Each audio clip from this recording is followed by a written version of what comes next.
Umalis ako ng bahay ng balot na ng kapote at eto nga, puro baha na ang kalsada. 6:02 PM nang pasukan ng unang booking ang pick up Pure Gold Noveleta. Malapit lang sa bahay kaya tara na. Pagdating ko naman sa area, si ma'am nakaabang na. Medyo mahina na ang ulan dito kaya sabi niya kapote no need na. Nilagay na lang namin ang bag niya sa box para di na makaabala pa. Isang challenge pag maulan, hirap mag-operate ng cellphone, ayaw mag-response ng tama dahil basa.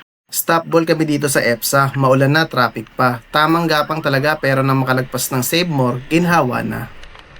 Dito pala ang drop niyan sa Tansa at may layo na 6.8 kilometers. Matapos nga kunin ni mamang bag niya ay nag-abot siya ng 150 para sa 94 na fare. Ma'am, solid ka, thank you very much. Second booking, pumasok na agad. Malapit lang ang pickup kaya let's go na. Andun daw siya malapit sa munisipyo ng Tansa.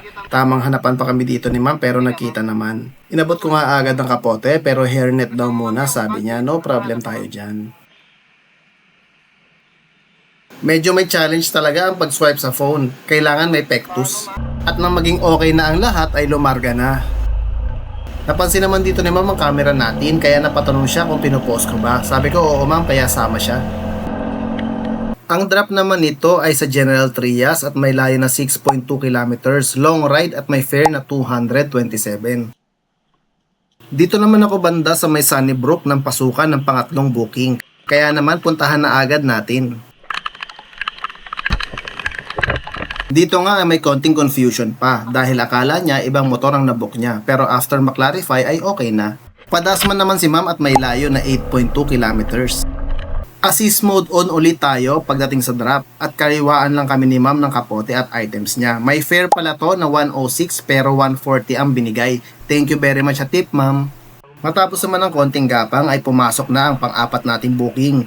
Medyo may distansya ang pick up sa layo na 1.7 kilometers, palag-palag na yan.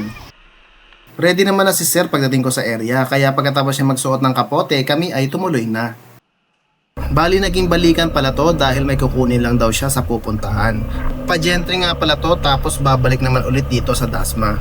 Habang pabalik naman kami ay pit stop muna dito sa Lechonan. Bibili lang daw siya ng pang food trip nila. Bago naman kami tumuloy pabalik ay nag-abot na siya ng bayad. 250 para sa 106 na fare. Maraming salamat. Bali umabot ang kabuuang trip ng 15.8 kilometers. Panglimang booking natin pumasok na. Ito long ride talaga. Inoffer ko ang kapote pero sabi ni sir no need na kaya naman pagkasakay niya ay tumuloy na. Nagbayad na nga pala muna si sir e-payment bago kami umalis. Sa haba ng biyahe na may 29.3 kilometers at umabot ng halos 45 minutes ay sobrang dami naming napagkwentuhan. Bibore rin si sir at marami akong natutunan. May fare pala itong 425, thank you very much. Pagka-drop ko nga dito sa Naik ay dumiretso na agad ako patansa. Daan muna kina Bobby at ang aking baon ay doon ko na kakainin. May layo din yon na 11.5 kilometers. 11:36 na nung tumuloy na ulit ako sa biyahe. Ang pang-anim nating booking ang pick-up ay Sahod Ulan Tansa. Hindi na ako nakapag-play ng camera pero after magkapote ni sir kami ay dumiretso na. Paimos naman nito at may layo na 14 kilometers. E-payment din pala si sir at nag-send ng 200 para sa 193 na fare. Maraming salamat. 12:20 AM habang nagapang ako ay pumasok na ang pang-pito nating booking. Nandito si ma'am sa Alapan at marami siyang daladala kaya naman sa top box ito ay dumiretso na. Pagka-drop kay ma'am ay nag-abot siya ng 100 para sa 95 na fare. Thank you very much. Ang huli at ang pangwalo nating booking ay dito lang din sa Lancaster. Pabukal Tansa naman ito at may layo na 6.6 kilometers. E-payment ulit at nag-send ng 91 exact amount. Maraming salamat. May total tayong 8 booking sa biyahe natin ngayong gabi. Sobra pa sa target ang kita kaya masaya. Mas marami lang talaga ang challenge kapag ganitong bumabagyo.